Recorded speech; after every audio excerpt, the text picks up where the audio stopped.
Welcome to the Recovering Perfectionist Podcast, where I empower you to develop sustainable habits, challenge society, and take messy action.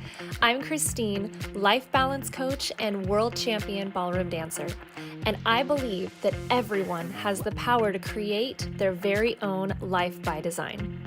The Recovering Perfectionist Podcast was created with a mission to encourage a life of abundance by finding peace and acceptance in our own imperfections and developing healthy self-love through sustainable habits and manifestation. It's time to align with the universe for the full human experience and redefine what it really means to be successful. It's too good, the secret is out and wow.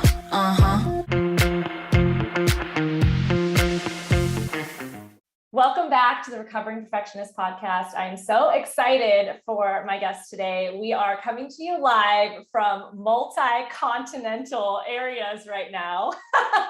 Different dimensions. Different dimensions. We're in the future and the past at the same time. Right. I'm here with Vaughn. He is currently in Australia. And he is going to introduce himself properly, but he does all the things. And I'm so excited for you guys to hear just what he does and how he helps people achieve their dreams. And we have a common thing, which is ballroom dancing. Yes, indeed. So Vaughn, please explain to us everything that you do and why even we connected on this level. Absolutely. Yeah. Well, first of all, thank you for being here. And it's awesome to all the listeners tuning in. So I help people get what they want. And how do I do that? Well, through helping reinvent themselves, certain mindset tactics and techniques. And of course, if you want to do a little bit of the good old dancing on the side, I always say to people who come into our studio that, or if they come onto our YouTube channel, that you come for dancing, but you leave with life.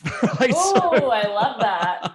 You know, it's all the skills you have to develop to become the great dancer that you can become, the best that you can be. And whatever that actually means, well, you learn that through the art of learning to ballroom dance as well. So there's a nice mixing of the two together, coaching through mindset techniques and of course, teaching ballroom dancing.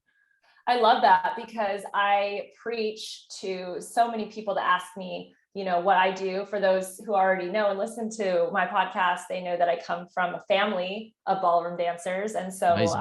I grew up in it. It was our family business. And my brother and I kind of went off and did lots of other things because my dad accomplished so much in the industry. But I agree. I always say that I didn't just learn how to ballroom dance. I learned how to public speak. I learned how to stand up for myself. I learned confidence. I learned how to communicate well with others. I learned how to work well as a team with somebody else. I mean, the list goes on and on and on. I learned how to take care of myself physically, mentally, how to power through things, how to accomplish things at a high level.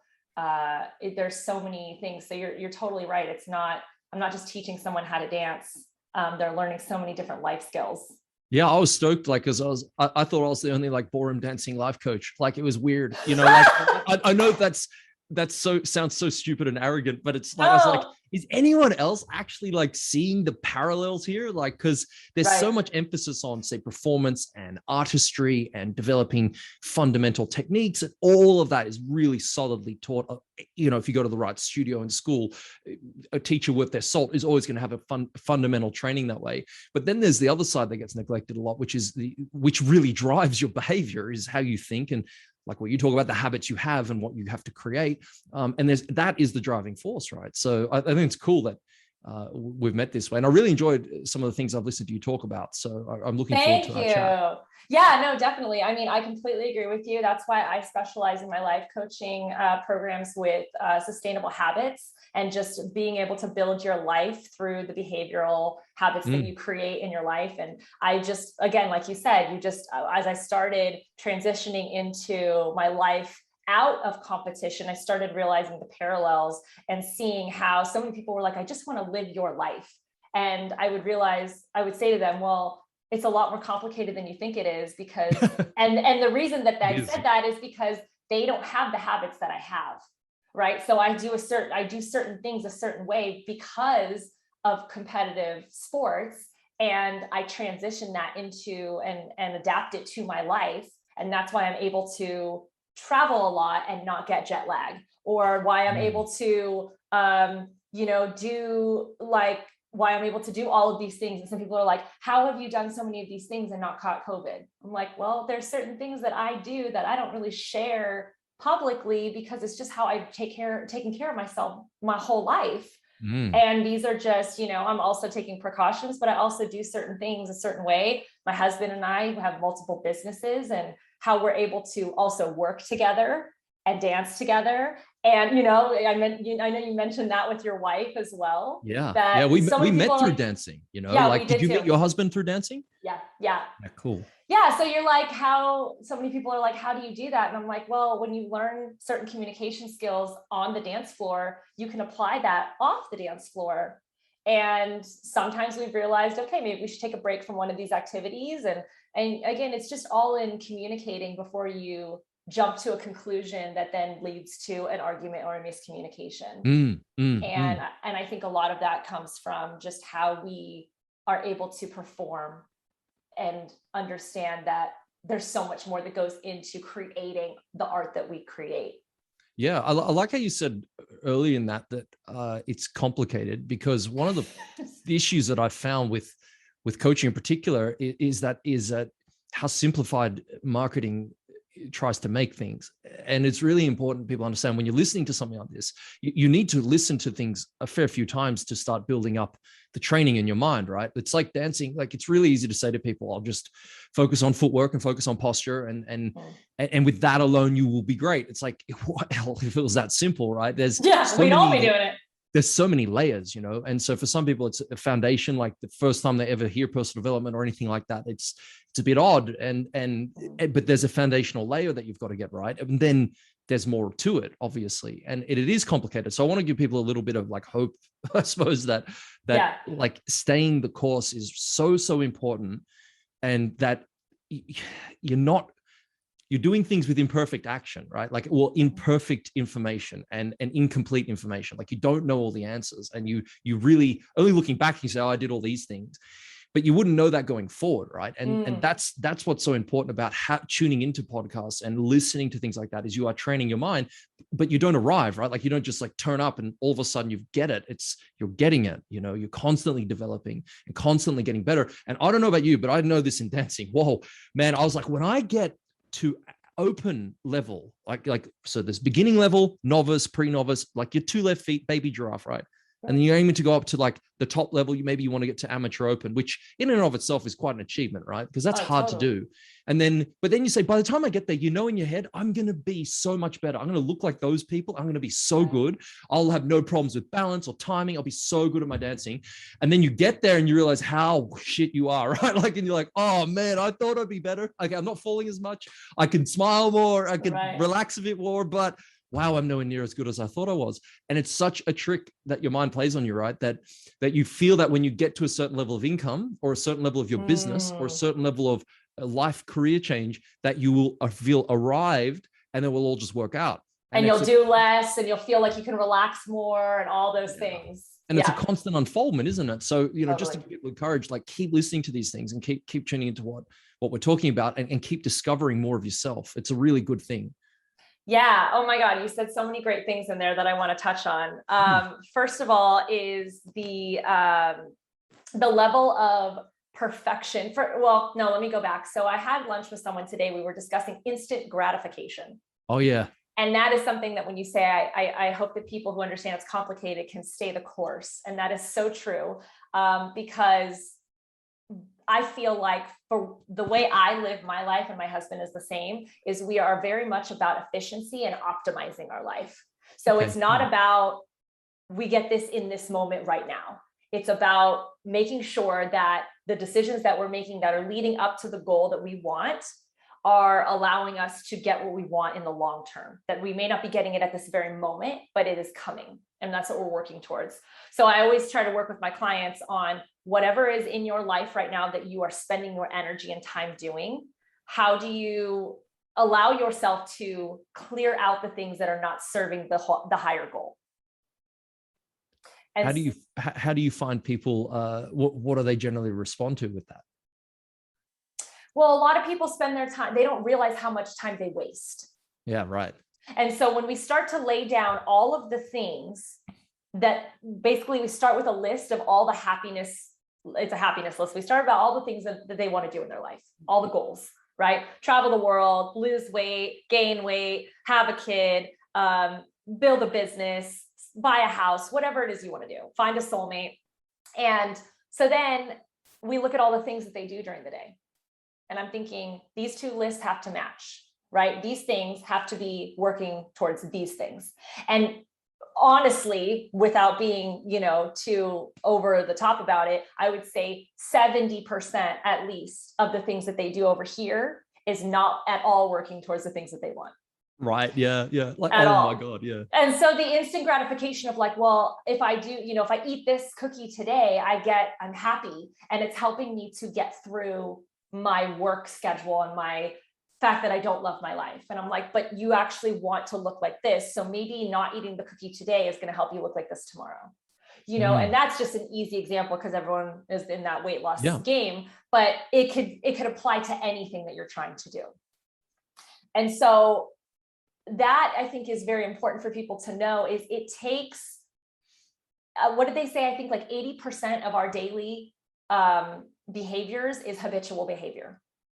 And so when you think about that, that's insane. That means that what we are doing is either something that we have conditioned ourselves to do through society, environment, or just things that we've done that makes us feel good.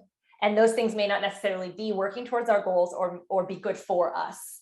And so when you're trying to change your life, you need to actually change who you are to be an energetic match for that new life. And that means changing those 80% of habitual behaviors. And that takes time. That's not going to be instant gratification. That's not going to be eating the cookie right now. It's just not, And so, so I think that's really important for people to know is that the way that, and I am always looking to continually optimize my life because circumstances change, life change, COVID happens, things like that happen. And now you're thinking, oh my gosh, I have to pivot. But what's cool is that it's kind of like, and I relate it to this as us being on the dance floor, when all of a sudden a dance couple comes in your way and you're trying to do your waltz sequence, all of a sudden you have to figure out in that moment how you're going to continue and still maintain your professionalism in front of the judges, right? Floorcraft mastery on, baby. Your floorcraft mastery, exactly. So I said, it's the same thing in life. When life throws you a couple right in front of you or whatever it throws you, you have to learn how to pivot. And it's been interesting to see the generations, how millennials are like, oh, we pivot all the time. We're always bouncing around from job to job and house to house and country to country. And then you have the older generation, like my parents, who are like, oh my gosh, I've only known how to do this my whole life. And now COVID's, furloughed me, or I'm working from home and I don't know what I'm doing and my mental health is not good. And they don't know how to balance that because nobody's taught them how to be versatile in their skill sets. We get a lot of that in the studio. We get lots of people coming in and, well, as you're talking about with matching up, like what your actions may be in the present moment related to where you want to be going. Yeah. And you see that a lot. It's like they watch YouTube or they get a little taste of dancing. First, most people don't start out saying, I want to do dance sport competition, as an example. That's something you learn from starting in a studio, going through some group classes, trying some medals, and then you get exposed to it and you're like, oh, maybe I can try that. But most people don't jump at it. They need a bit of encouragement, right? To get in there. And then I wake up one day and say, I'm going to be a professional dancer, generally, right? Unless you're come from your family. But typically that's not the path, right? It's an educational. It's more of a social experience for a lot of people. Yeah, it's experiential for sure. Like I remember watching great dancers on the floor going, if I could, oh my God, if that even remotely was possible, wow, that would be amazing to be able to do that. But I did not believe that could happen at all. But I was like, but a little seed of hope in there. It's like a little dash of a little bit of hopium. And I was like, let's give it a shot, shall we? I love that. What's the worst that could happen? But that happens a lot. People don't match that what their actions are now for the present. And the irony is that you're giving up something in the present for the future anyway. And that's really important to hook into, is that's part of that, initial sacrifice to be able to make way for something better to come in. And I get it. The brain doesn't really reward long-term, long-term gratitude. It rewards instant gratitude, instant gratification through dopamine and all that jazz and feel-good hormones of eating sugar and all that stuff. Right. But the point is that is that hooking into something that, okay, so when I look at so, you know, people we're training or coaching or working with, it's exactly that same conversation. We go, all right, you don't deserve the tears until you've put the work in. So please don't come into the studio crying after you've done a competition and you've lost, because the whole time I've been explaining that you need to do way more lessons and way more training, because that person over there is doing far more than you are, and they've earned the right to win because they've done that work. And if you're not willing to do that, then you have to know where you're comfortable to sit and be okay with that. And then sort of earn the tears, right? Like, because you know, it's unfair to yourself because you're not actually willing to do the work, and that's fine. But you have to be willing, right? Willing to know what you're willing to put up, what you're willing to sacrifice and let go of. And that's a big deal. I think people misunderstand this a lot because they think, but I thought it'd be easier to achieve my goals. I thought it'd be easier to run a business. I thought it'd be easier to make sales and just become a life coach because everyone's doing it. It's like, there is a hell of a lot more that goes on behind the scenes in your mind and what you have to do to make that click. And your priorities really matter, right? Like they matter a lot. Well, they're trying to live the same life and start a new, you have to become a new version of yourself. And they don't, and people that's what I'm seeing in my clientele is I'm like, you realize that by the end of this 12 weeks that we're together, you're going to be a different version of you. And if you're not, your goals will not be happening, because we cannot continue along this path and be the same version. And so and it's that concept of when you're saying that so many people are doing it, so I feel like it would be easy for me to do. Well, that's the concept of the iceberg, right? You only see the tip, and then underneath, the whole iceberg is underneath the ocean.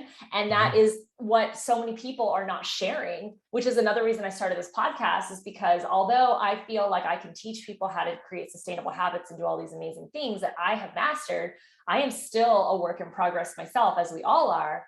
And, and the recovering perfectionist concept is that you need to see, I love life coaching for this reason, is that I can openly show you that I am a work in progress and I'm not having a great day, and this is how I'm dealing with it.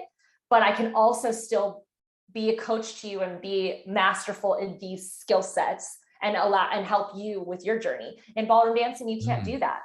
Well, if you're not a master, nobody wants to take coaching with you, and you can't show your weaknesses as a user. Yeah, that's true. That's true. And it's interesting. It's interesting how you say your skill sets, because, like, okay, so if you're training right at a high level for anything really, and you're having a bad day, like, so when you're in the flow and it's working, like, you know, dancing is effortless. It's amazing once you've got to a certain point. But then there are days where it just doesn't work. You're emotionally worn out. You're physically tired. You don't want to touch anyone. Someone's got to be in your space. You're like, wow, this is really hard.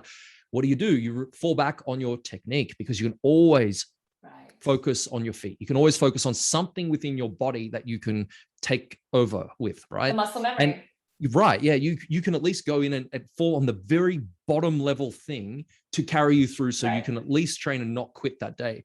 Now with life, that's the same thing. It's like there are certain skill sets that you can develop that when you are having a bad day, like, you can keep going, right? Like, you can keep moving through, right? And you can keep I suppose, on the course, no matter how things go in terms of being bad or good, which is a whole nother conversation. Well, healthy practices like meditation, journaling, self-care, these types of things that some people think, well, in order for me to be a healthy person, I need to do this stuff every day. It's like, no, it's like when you get sick, you know, you want to do preventative, but at the same time, if you're feeling good, you know, maybe meditate less. But if you have a rough day, these are the types of techniques and skills and routines that you can do, like you said, that you can still keep going and not feel like you're just going to crash in bed all day and just lose, you know, your mind and let anxiety take over. I like the idea of like looking at what you're saying about things matching up. I want to talk about that really quickly, because I think look, one of the reasons I said at the beginning is like, I hate when people like, what's an introduction?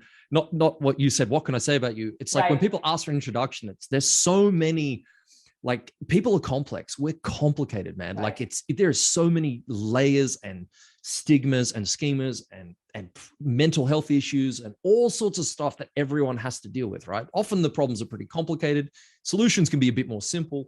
But when I look at this, like I'm a dad. I love being a dad. Like, I love being a dad. Like, if I was to say, what do you do? I'm a dad. Like, and I run these businesses. I do invest. I create online courses. I do a whole bunch of different stuff. But I love being a parent, right? I really do. I think it's one of the most underrated things. It's so good. And it is a classic thing of like, you chop an arm off, right? You give away an arm so you can, basically give that to your children, because you have to give up a part of yourself to see them thrive. And you sort of have to do that with anything. And that's like the Phoenix principle, you death to your old self and you rebirth into something new, and it's a new identity. And it's quite scary for a lot of people. But when I look at what does that actually mean, and I talk about this with my wife, Allison, and we have these conversations very frequently, like the priorities don't match up with what people say they want. So it's like, okay, you want to be a good parent. If that's what you really want to be, working 50 to 60 hours a week out of the home and away from your kids doesn't line up with that outcome. And that's really confrontational for a lot of people, because it doesn't mean you don't love your kids, which some people don't, by the way. Some people don't like their children, and they'll never say it until they're older, but it's true. Some people hate their kids. And the point is that the priorities have to match up, right? They have to line up with what you want. And if not, we're seeing friends who are now just having their first and second kids. They're all around the same age, 2 and 3 years old.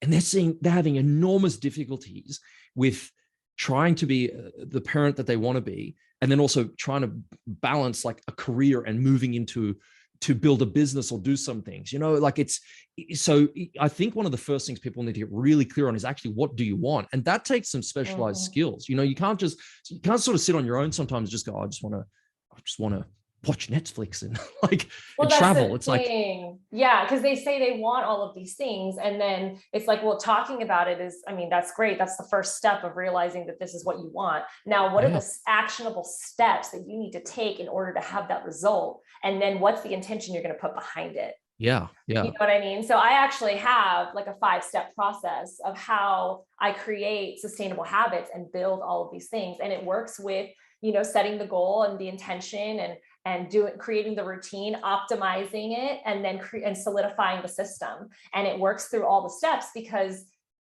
it's part of the journey. And you need to learn how to love. We were talking about instant gratification. You need to learn how to love the journey that it takes to get to the ultimate goal. So it should not be a miserable experience. It's like, oh no, now I can't eat any more cookies. It's like, yeah, but let's find something else that is better for you, that you learn to love, that can replace the cookie, so the journey isn't terrible. I like a little cookie on the way every now and then. Not bad. Every now and then, little touch. Right. But you know what I'm saying? Like, let's find something that can replace that now all of a sudden people say that they get addicted to working out at the gym. They get addicted to, healthy addictions, which I think is why you and I love dancing so much, is because it's so good for you mentally, physically, everything. And even socially, that it is the healthiest addiction to fall in love with dancing. But for people who are not in that realm and they're trying to find something that can help them either to make money or to travel or to be healthier or whatever, you need to find that thing that's going to help you enjoy the journey to getting to that goal, so that it doesn't feel like a miserable experience and you just want to quit the whole time. For what I really sort of focus in on is I think the idea it's about lifestyle, and like there's a lot of sort of counterintuitive messages that people are getting slammed all the time with messages of like, you're only 1 step away from this thing happening, or like it's only 3 steps to this occurring. Right. And I think one of the problems is being able to like forgive yourself as you go through these processes. Like when you're creating habits, for example, you're going to mess up, you're going to make mistakes, and that can lead into the perfectionism, right? Because people who are highly wired to be hardworking, which is conscientious, and people who are highly neurotic, right, show a tendency to be way more perfectionistic than people who are not, because they're hard workers and they really want to make things right and work well. And if they don't, and they're really anxious about it, perfectionism can get born very strongly from this, right? And so you've got these messages. One of the things that I'm against personally is that I love personal development and I hate it, because you get these messages saying, come to our seminar and we'll show you how to do X, Y, and Z. And on the same back-end message of that, the subtext is you're not good enough the way you are, right? Like you're not good enough unless you do X, Y, and Z. And you're not good enough unless you're pursuing a massive goal, or you're not good enough unless you 10X your life. It's like, that's total nonsense. Like, look, some people should not be pushed that way. It's like going into a dance studio. Like, go for a ballroom lesson. If you've never danced, go for one, and then see if you'd like to become a professional. It's fucking hard. Like it's not the sort of thing that I don't encourage it. I don't know if you would say, I don't know what you would say, but I don't, when people tell me, oh yeah, maybe I want to do competition, maybe I don't. I said, you know what? Enjoy the group classes, come to the social parties, take your time, and then let me know where your goals are with your life, because I don't encourage it. I think that's wise advice. Whether people do or don't is not my decision. What I like people to think about is, it's like, is it in harmony with your purpose, right? And what you're here to do, because it's so easy to look at people glamorizing with their marketing campaigns, what they're showing on Facebook, how good their life is, their rented Lambo, their big house, and that's what you should go for. Okay, let's say that the ultimate success of someone in business is running a company making, you know, over 100 million a year. Let's say that represented something, which doesn't mean it's successful, by the way, because they can be some of the worst parents. Which means if you're a bad dad, I think you've really fucked up, right? Like, I think if you've sacrificed your kids for a career, I just don't see how, personally, this is my opinion, how that justifies any award or acclaim. Now, I get it if you're like pioneering something that's like world groundbreaking, that's going to save humanity, but I don't know, like, your kids are pretty much a big gift, right? So I mean, even Elon Musk, even, I think he has like 6 or 7 kids. And he's trying to create all this stuff for humanity. And he talks about his kids constantly. He's paying a high price, man.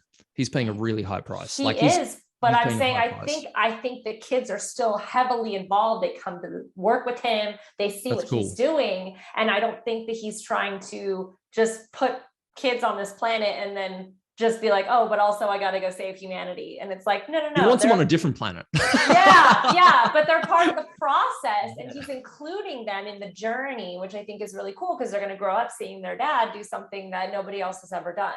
Yeah. You know, part of what I was referring to was that if you look at the message of your business has to be X size, or you have to be a certain level, let's that represent being a professional ballroom dancer, right? Sure. Who actually becomes a professional ballroom dancer? Okay, so of the millions that start ballroom dancing, there's a self-selection process that is like a pyramid that whittles out. So everyone who starts ballroom dancing will self-select and disqualify themselves out as they're exposed to different opportunities. So everyone starts social dancing. Not everyone's going to go and do a private lesson. Not everyone from that is going to go and do groups, private lessons, and then medal exams, for example, right? And from that, fewer go into dance sport. Fewer from the small beginnings of dance sport, first level, go to next level up.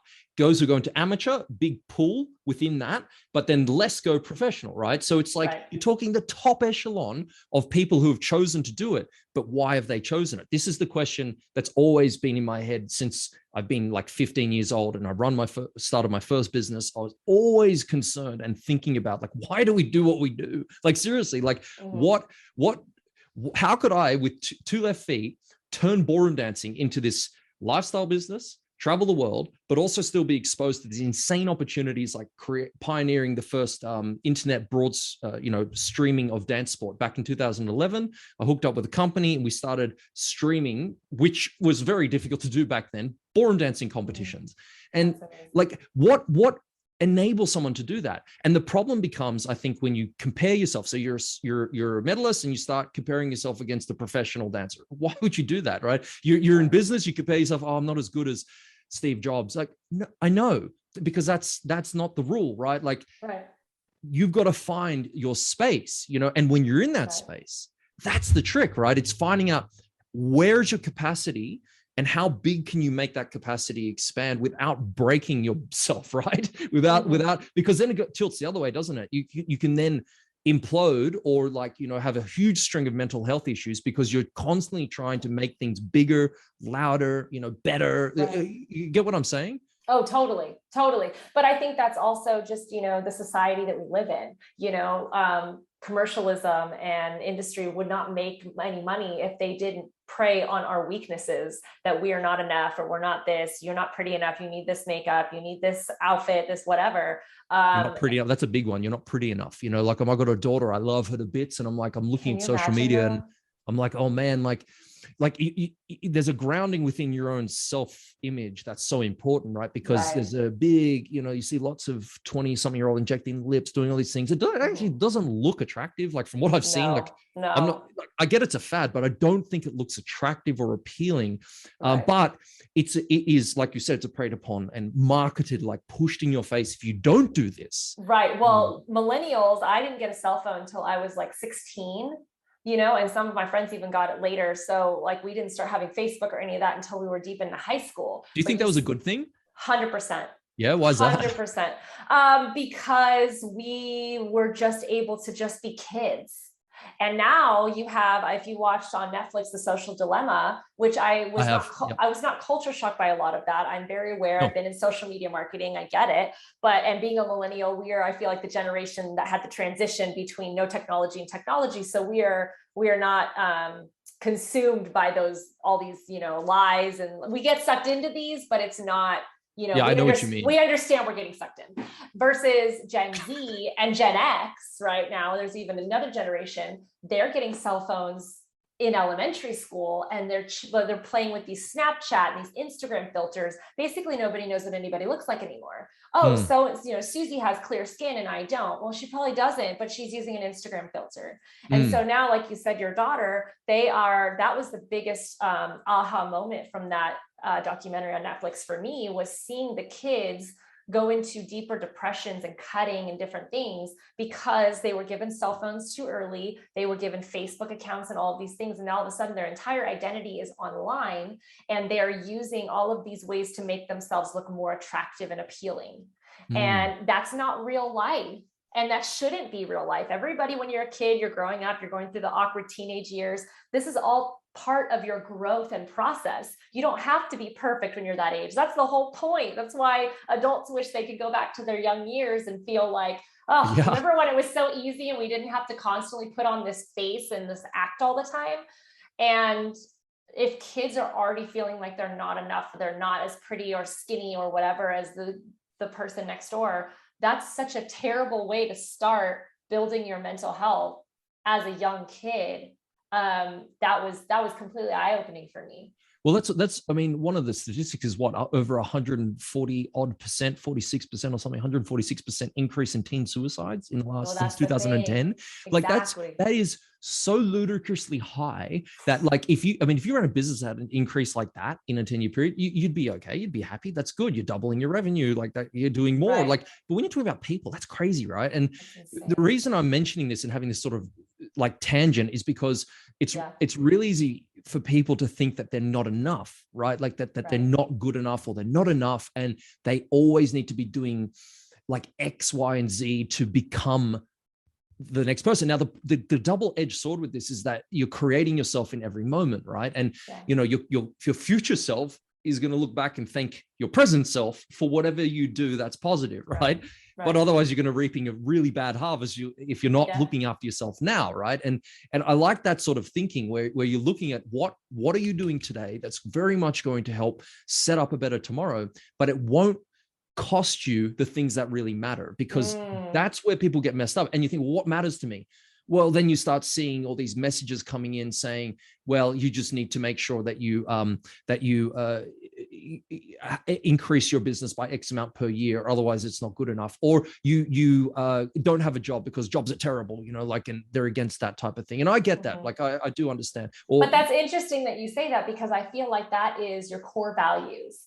And so many people, when you ask people what matters most to you, so you don't sacrifice that in order to get up to this level of achievement or whatever, they go, well, I don't know what matters most to me, which I think I call that my core values. I don't know what my core values are. So then they look around them to see what other people value. And that's where it gets traumatizing, because you should not be looking outside of yourself to get answers on how to heal yourself inside, or what you value. Yep.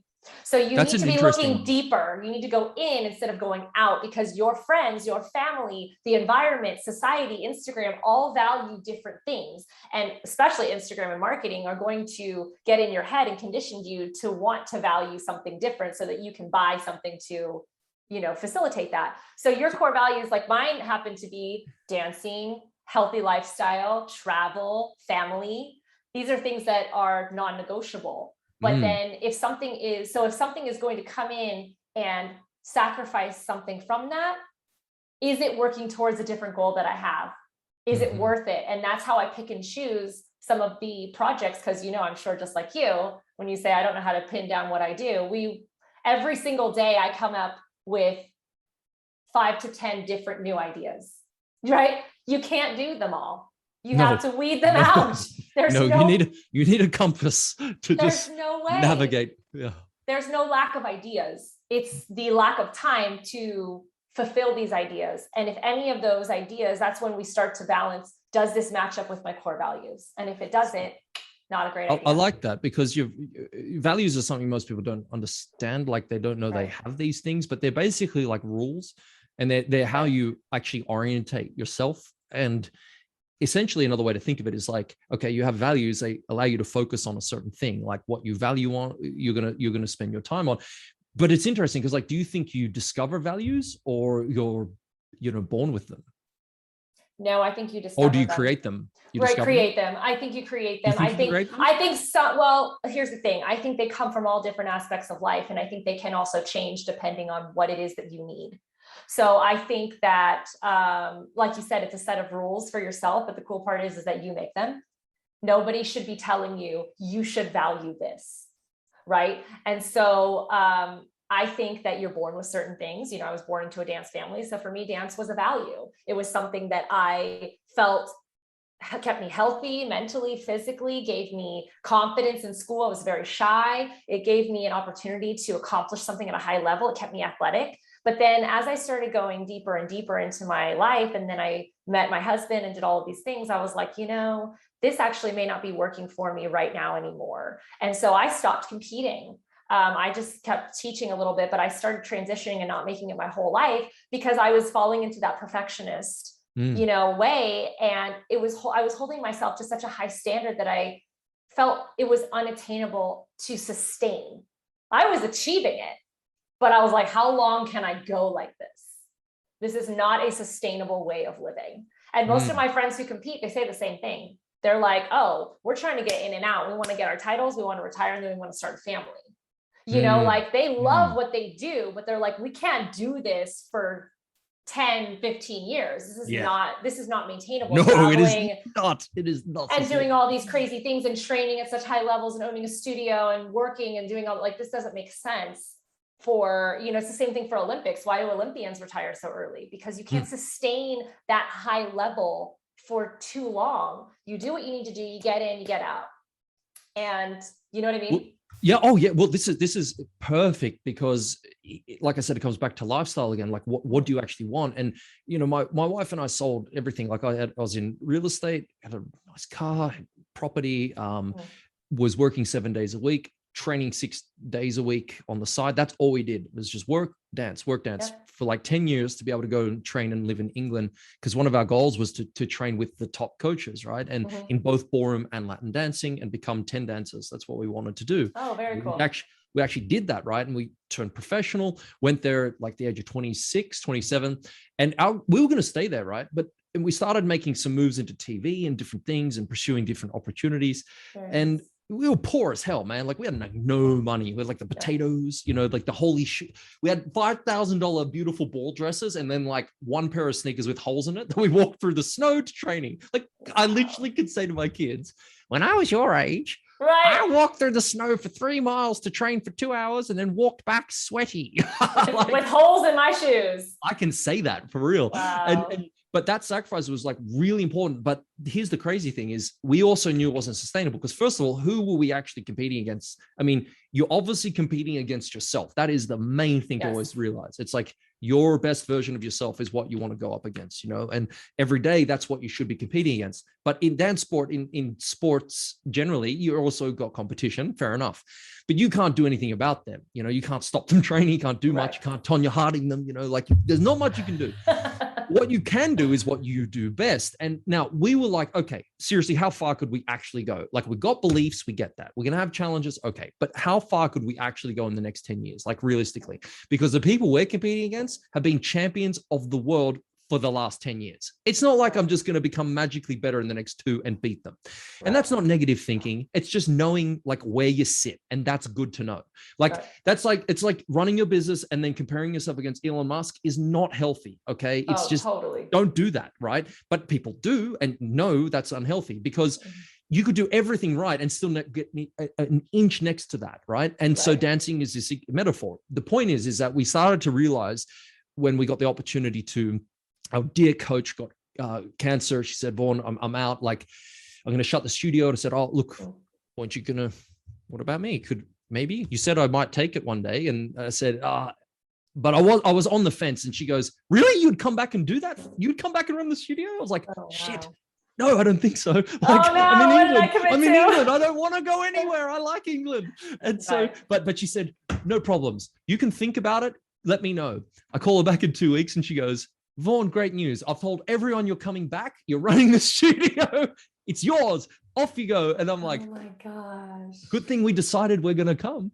But that call was really important, because what allowed us to make the decision coming onto the values was we looked at, okay, there's always a life. There's always, I don't care what you do, like any art form, any business you actually run, you're going to have a lifetime within that, right? You're going to have a window of opportunity for it. Okay. So we realized, okay, at 28, 29, by the time we're 40, you get to X spot in the world. What does it actually translate to anyway, outside of your own ego and pride feeling amazing? Like, what does it mean? We saw, and a lot of the people we were knowing were the top names in dancing. I was watching what they sacrificed. They didn't have families. Okay. They had no kids. They retired as world champion at 40 with no family. And I was like, dude, that just is too, all good for you. I can't, that's too high a price, right? Like, not to mention what you forgo in being able to build between 30 and 40 as an example, right? So we came back, started the studio. We had to put in a lot of money. So we're back to square one again, right? So we've spent our whole 20s building for this moment of being in England. 2 years into it, back starting a business, running a studio, we had no idea how to do. We spent the evenings teaching and the days waitering tables, right? Because you can't be proud. You just got to do what it takes, not what's convenient, right? Absolutely. So we're getting our money, cup in hand, and then teaching at night. And we've spent 50 grand to set up our business and to get it going. And we're like, oh my God, what the hell have we done? This is so hard. This is so hard. We've got our dancer's dream. We can travel the world professionally. We've got money and we're teaching dance for a living. Oh, this is awesome, right? Plus I've got my internet business like starting to work. This is, wow. It was, I got to tell you, Christine, it was one of the hardest things ever. Like, you get what you want. It's not always a good thing, right? Not always a good thing, right? Not a good thing. That's why they say be careful what you wish for. It was so hard, like the work. And here I am thinking, I love dance, but it started to burn me out too much, right? It was actually too much of what I wanted, you know? And so that's kind of what I meant by your values can change, because your value for family and wanting a family of your own became more important than what you were trying to accomplish in dance. So you had to start, they couldn't coexist both at the high level that you wanted them to. There you go. Right. So we still dance. I still dance. I still do some competitions with some students and have a good time. I shared the love of dance with my husband. We dance together, but that's awesome. It's amazing. But at the end of the day, doing what my friends are doing and running their studios and like doing and competing every weekend and getting ready for nationals and worlds next month and all this stuff, like not where my mind is at all. And I don't miss it. It's fascinating because I really like people to hear this point, because they often look at people and they might go, wow, look at how talented she is. Look at how vivacious and smart and like energetic she is. I'm not that. Or look at him with these shiny ass teeth and that slick ass hair. Like, it must come easy. What you got to realize is like, you can do all the right things and get what you want and just absolutely despise it. And you may not despise it, but you might just go like, what you're always going to ask this, what's next? So when you're trading something in the present for the future, and let's say that's to grow a business. I'm just going to keep using that as an easy example for totally to understand. It's like to make more sales. And then you've given up 6 years of like not seeing your family to do that as an example. Okay. And you've really paid that price. Okay, good. And all right, you've paid the price. Now, was it too high? Because getting what you want is often extremely unfulfilling. And the example for me of this that I've witnessed, and I've seen this countless times with many clients who are super, like I've got some clients whose success is crazy, right? Like they've done some big things and they were just like so unfulfilled by it. And it's fascinating because all you think about is if you get that, you're going to be like you're going to feel like so good, right?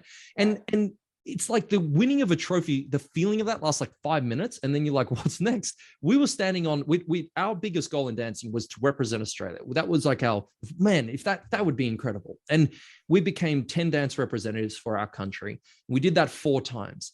And what was fascinating is it's like every day, it was never an issue to train. Like there was no, I don't want to train today. It was like, I just want to train harder. Like there were days I wanted to quit, obviously, but the fundamental feeling was you're not going to quit because you love this too much. Right. Now we got our thing. We're sitting on the side of the floor in Quebec, Canada, going, we're one of 2, ourselves, another couple are there from Australia. And then there's 24 other countries, the top 2 in every country. And we're like, wow. I remember looking at this floor. It was amazing. The feeling was great. And inside I was like, okay, what's next? Is this it? Like, because it sort of hit me like a ton of bricks. Like that something's got to change. There has to be something worth pursuing a lot more than just the outcome of the goal. All right. Because you can get that. And then what? And you mentioned journey. I think it's more of a quest. I think the quest is like, is a journey, not being too semantical, but like a lot of the times when you're looking at doing something, like a quest is like you're slaying dragons along the way, the classic mythology, but then you find a lesson in it. And the lesson's the key. And so our lesson was like, we've got to pursue something more because our passion had finished, right? We're done. And so following your passion is good and bad. It's not necessarily like the wise move all the time, but there has to be something more fulfilling than just the actual outcome you're going for. I mean, would you agree with that? You can think I'm foolish. I totally agree. And I think to add to that, I think so many people see a certain version of a person that they think, I want to do that, or I want to be like her or him. And then that doesn't actually match up with how it feels. So you're seeing this facade and you think, oh my gosh, and once I achieve that, this is how I'm going to feel. Like a big one is just when I become a millionaire, right? And then if you become a millionaire or you do it in a way that maybe, or maybe you become a millionaire, but you sacrifice everything to do that. Now you have nobody to share it with. So you're sitting at the top and it's very lonely. How many rich people do we know that are extremely lonely and just, they have all this stuff, but they don't have people and love? COVID hit, everyone goes into hiding with their family and they're sitting there with their money. Well, money doesn't cuddle. I can tell you that. Money doesn't cuddle. That's a t-shirt. That's a t-shirt. Money doesn't cuddle. Money doesn't cuddle. And so at the end of the day, I think when I work specifically with my clients, just to relate to that, what I've done is I make sure they're very clear about how they want to feel, not what you want. Tell me how you want to feel, and then we can talk about the goal that you think will accomplish that feeling, and then we can discuss if that goal is actually going to achieve that feeling. Because if you get to the top, I had a friend of mine, she busted her butt to compete, won something at nationals that nobody else had ever done. She won 2 different divisions. She was on the way to doing all the things. Her and her partner were perfectly matched. And I did an episode with her later, finding out, because then she completely like ran away from the scene. And I was like, what just happened? Wow. Why did you stop? You were on the track. She said, I won my title and I left and I got home and I was anxious. I was stressed. I was overwhelmed. I felt like now I have to maintain this level of achievement. And she didn't know how to keep going. Again, the sustainability of that industry. And that's in a lot of different industries. And so she said right before I got on the plane to go compete for that title, she said, I passed out at the airport and had to be rushed to the emergency room. Wow. And she got herself together. I think she was either dehydrated or she was just exhausted from traveling. She said, I got myself together. I won my titles and everything was amazing. And I thought after that, I was going to feel like it was all worth it. And she said, immediately I was overcome with anxiety. And that made her feel depressed because she said, I worked so hard for this. And so it was just a domino piling of emotions that she had never dealt with before. And she said, this is clearly not, I need to at least take a break because I don't know what's happening to me.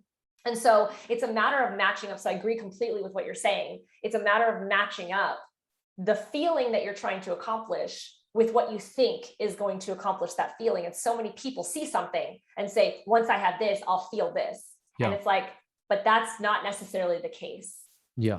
You know? Yeah. And I think part of like my message is often for the underdog, right? Like I'm very much for I mean, I was the underdog. Like I definitely am aware I have certain skills and talents. Like I can learn things really quickly. And like I've got no problem with like resilience. Like I can just get punched in the face and keep coming back. Like there you go. I don't have to will that. Like that, I'm very fortunate I'm born with that. And some people are not. And everyone has certain skills, talents, and abilities that when you put them together can formulate a purpose. If someone's looking to think like, what do I begin with all this? I mean, it sounds good, but what do I actually do?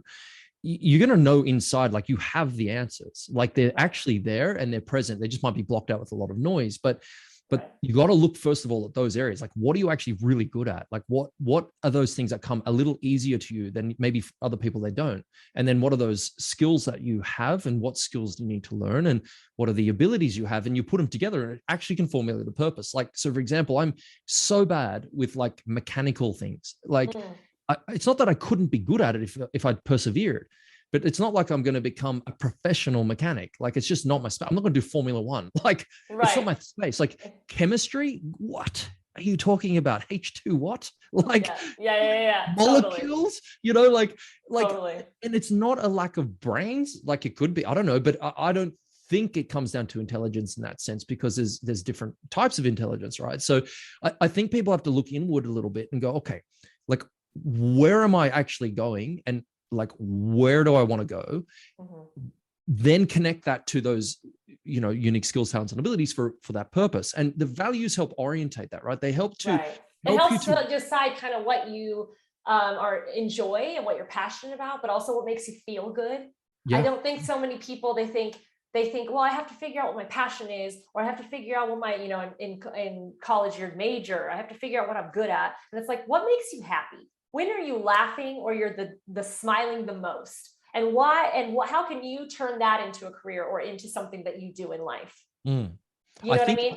I like the look. What passion is for amateurs. Like if you're just going up to stuff that's passionate, that's going to make you feel good, you're going to be very sorely mistaken. Like, look, in the last year, I have made over 1,000 self-shot videos for my YouTube courses that I run online, all by myself, edited, uploaded over 1,000. That's not an exaggeration. Over the last 10 years, I've probably done about 2,000 by myself. And the point of saying that is it is painful. That shit hurt. Like, I mean, look, I like the process of creating, like dad, creator. That's sort of the two things I play in, right? Create, like procreate. Yeah, there you go. That's funny. But sometimes it's too much. Sometimes it can become, like you said, just like dancing, it can become a job.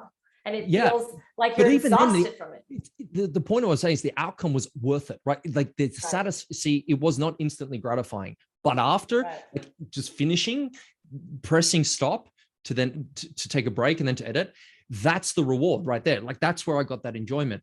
The process of it wasn't necessarily filled with like, oh, this is amazing, I'm so fulfilled. Because I believe, I mean, look, this is one of the things I love to talk about. Passion, man. Passion. The word of passion, the etymology, the root of it means to suffer.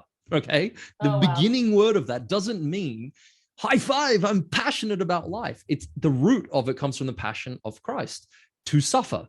And so if you're suffering sort of what you do, it's not a bad thing, but you just don't want to be, miserable, rejected, and bitter. The pros can't it's got to balance. It can't outweigh the cons. It's the outcome of the work is where the joy and the meaning and the satisfaction comes from, right? It's just not in the moment. You're not always going to feel that way. And I think that's a good thing for people to understand is that it doesn't actually have to always feel good, right? Like that's okay. In fact, Usain Bolt, best runner ever, is like, I hate training. I hate training.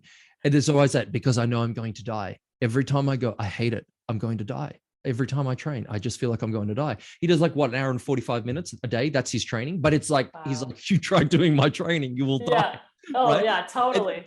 But the outcome, right? Like the eternal feeling of like, I did that. I challenged myself. I didn't feel like doing it and I did it. And I overcame that, part of my brain that wanted me to sit down and not do the work. I think that's a wonderful thing. Now, when it comes to like what you want to do with your life, it absolutely should fundamentally have a fulfillment in it, right? Like this makes my life matter. You know, Christine, some people hate coaching, right? I don't understand that. Like I couldn't imagine not liking it. But can you imagine there are some people that just hate coaching and teaching? So I do. Yeah, I do know, because my brother is one of those people, because he came out, just like you said, you were the underdog. I've always been an underdog as well. Everything I learned, Yes. every challenge and competition I won was because I worked my butt off in the studio to make it happen. My brother was born learning how to do all these spins. Like, he already knew how to do all these spins. He was born spinning. He was born spinning. He was born, doing all these crazy things, and he was an amazing dancer. And so when he would have to, when he started working at my dad's studio, and that didn't last long, that he didn't understand why people didn't get it, because just came to him. Yeah, it just came to him, and he didn't understand. He had never had to learn how to do it. I hated people like that when I was same. Same. I was like, how are you so good? Ability. Yeah.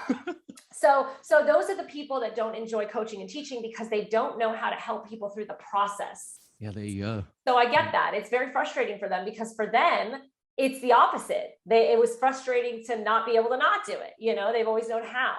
But I want to circle back around to something you said earlier, just because I know, we could talk for hours. I can already see it. But we were talking about, when you were saying you were starting out and then looking, oh my gosh, when I get to that level, I'm going to be such a better dancer. I'm going to be such a better CEO or accountant or whatever it is that someone does. And then you get to that level and you're like, oh man, I'm not as good as I thought I was going to be. And that's because we're our own toughest critic. So we're always looking, like you said, towards the next goal, the next thing. How can I up level even more? And not appreciating as much where we have been and where we are now, because like you said, we are now a result of the decisions we made in the past. And so I think that I'm curious about your take on it when it comes to perfectionism. How have you maneuvered that feeling of feeling gratitude for how far you've come, but not always feeling like you have a next goal to achieve? I like that's an awesome question. Thanks. That is a whole new podcast. It is. I know. That's why I was like, I don't know if I want to end with this, but I feel like it's so relatable to recovering perfectionists. It's such a good idea. Like, really. Yeah.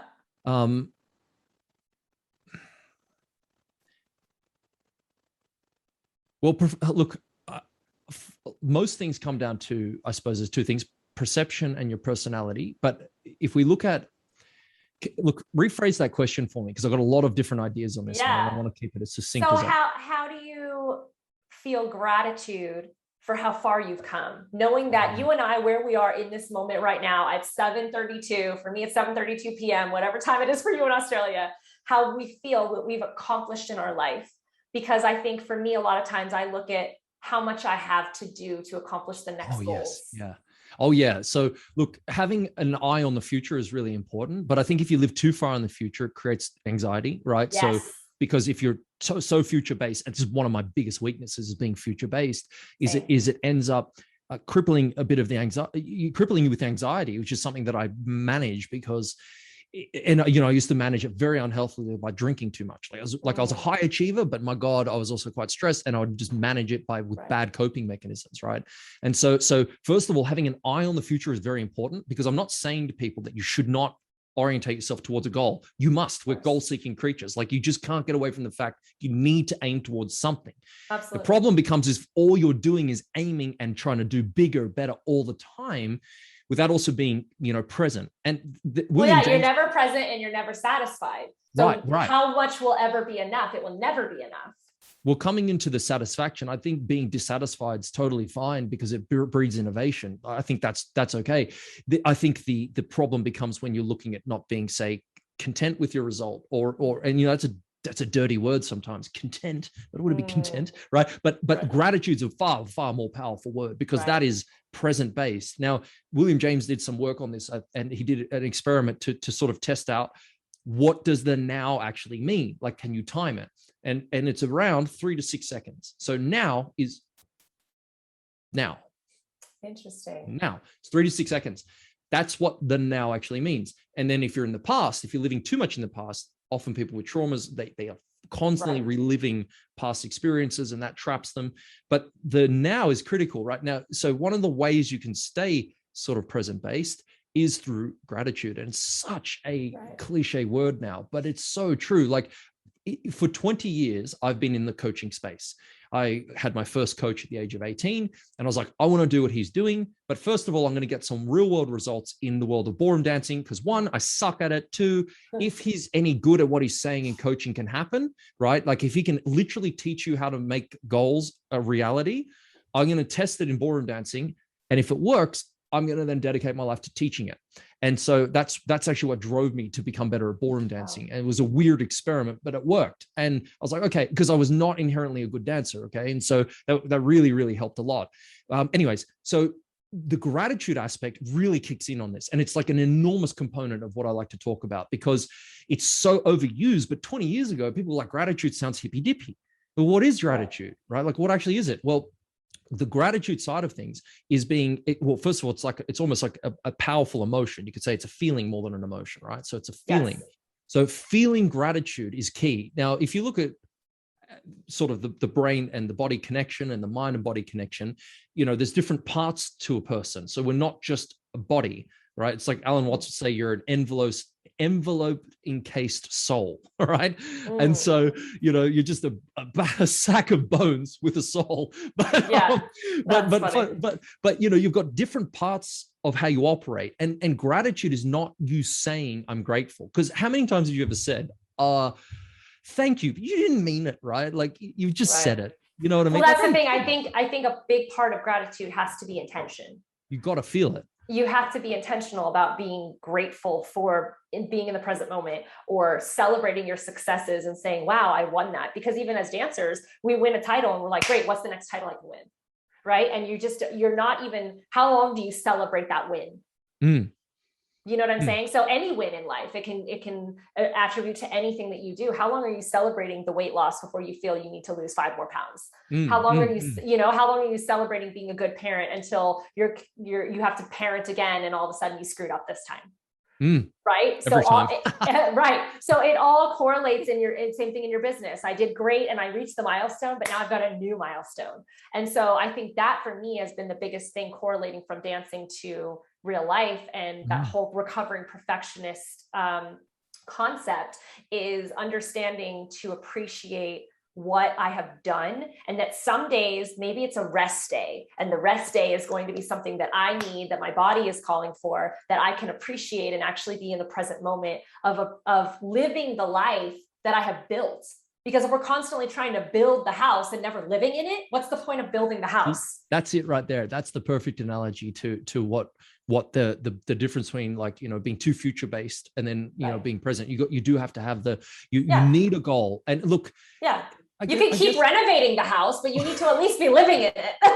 and like sitting there going, yes. But I think this is the existential angst, right? That philosophers talk about for a long time. And it's that feeling of like, why do I feel this inner tension inside me? Like, what is that? And that's something that I'm currently exploring. And I have lots of weird mixed feelings about it, but that inner angst is very common for most people. And I found that if you want to reduce that feeling, then you need to wake up knowing where you're going, at least, right? And it doesn't have to be good. Like, you just have to at least have somewhere that isn't being directed by everyone else's agenda, right? It's somewhere that you help other people get what they want, but still it's on the road to what you want. And the reason I mentioned coaching before was about how some people don't want to coach. The point of that was, it's perfect for you if you couldn't imagine not ever doing it. Now, the people that go, I could never coach, I hate that, but they love being a scientist in the back of a lab, not talking to anyone, and they couldn't imagine doing anything else. Like, that's how you know that's where you are. Yeah. And so I guess to sort of summarize to wrap these sort of things up. Yeah. The sort of last thoughts I was thinking around the perfectionistic side of stuff, for people to understand, is to release control, right? Like, part of the challenge with anything is that, surrender. Like, you cannot control outcomes. Okay. Like, it's nice to think we can, but we really have so little control. I think it's part of the angst that we feel, is that you really know you can't control a lot. Like, And so I like the idea of making the right choices, right? Because a choice is something you have an ability to do something about. Like I choose to, in this moment, focus on what's working rather than what's not working. Right. All right. And I also choose to just let it go if I can't win that battle. So, you got a choice. Right. And that doesn't mean that you failed, because that's something I had to learn too, is that if you didn't accomplish the goal in competitive sports, that means you didn't win. And that means you are not, you're not number one. Yeah. And in real life, you can try, because also we're the type of people that we try lots of different things, and you're not going to be successful at all of them. Or some things may be, again, compromising your core values, in which case you're like, okay, this is going down the road too far. I got to backtrack and I got to go another direction. That doesn't mean that you wasted your time and you failed at that direction. That means you tried something and you know that it wasn't for you. And that's something I've definitely had to learn as, recovering of all of that, of understanding that not everything that didn't work out is a failure. Again, it was a lesson. Yeah. That taught me where I needed to go. Right. Yeah. Totally. The philosophy of failure is a really critical thing. Like rather than, in a way, it's a bit opposite. Like rather than knowing your vision, have an anti-vision. Like what's all the worst things that could happen if you actually don't make yourself better, right? As a consequence. Exactly. But I guess the releasing control thing for people is just to understand, like you're actually good enough, like as you are. You just might need a little help to change certain habits, right? To build better skill sets for yourself, to make a better life for yourself and your family and those you care about, to earn a bit more money. Like you just need help doing that. But there's actually nothing inherently wrong with you, like unless you're completely deranged and a psychopath, but they're not listening to this normally. Right. There's nothing actually wrong with you. Like you are enough, and you just may need a little bit of help. And my last sort of thought on that is that the art of wabi-sabi is so good, so good. It's a Japanese form of pottery where, like, if a broken bowl is it's not thrown out, right? So it doesn't matter if it's a crap bowl or an expensive one. If it breaks, they seal it with gold, right? Or silver or platinum. And when they seal it, right, the imperfection now makes it more beautiful. And inherently, that's us. Your trauma, your struggle, everything that's gone wrong against you is exactly what has been needed to make you the beautiful person you are. And that's what you focus on. You focus on those things and realize that's what makes you beautiful. And that it's just making better choices that is going to set up a better future. Oh, I love that. That was a beautiful analogy. I don't think we need to continue on anything else after that. That was so awesome. Very cool. Listen, as I said before, I could talk to you for hours. We might have to do a part 2 of this. Please. Oh, yes. And I plan to come to Australia one day. That is on the bucket list for my husband. And I would love to visit your studio. We'd love you to come down. Oh my God, that would be amazing. So I will, if anyone wants to get in contact with Vaughn, I will put all of his links of all of his online masteries and all the different things in the show notes. So I'll have him send that to me. So everything is there if you guys want to get in contact with him. And I thank you so much for doing this. It's been an honor. I really love talking to you. Thank you so much. And thank you to everyone listening. Thank you so much for listening to the Recovering Perfectionist Podcast. I'm Christine, and if this episode resonated with you or spoke to you in any way, please feel free to share. I absolutely love hearing from you guys and your thoughts about the topics based on your experiences. And also, if there's anything you want me to talk about, just screenshot this episode and share it on social media with your comments. Your feedback really helps me to curate episodes that best serve you. If you have time, I would greatly appreciate if you could leave a review wherever you're listening to this episode, whether on Apple or Spotify or any other platform. I'm wishing you a blessed week ahead, and remember, perfection doesn't exist. Take messy action. Healthy habits keep us balanced, and you are enough.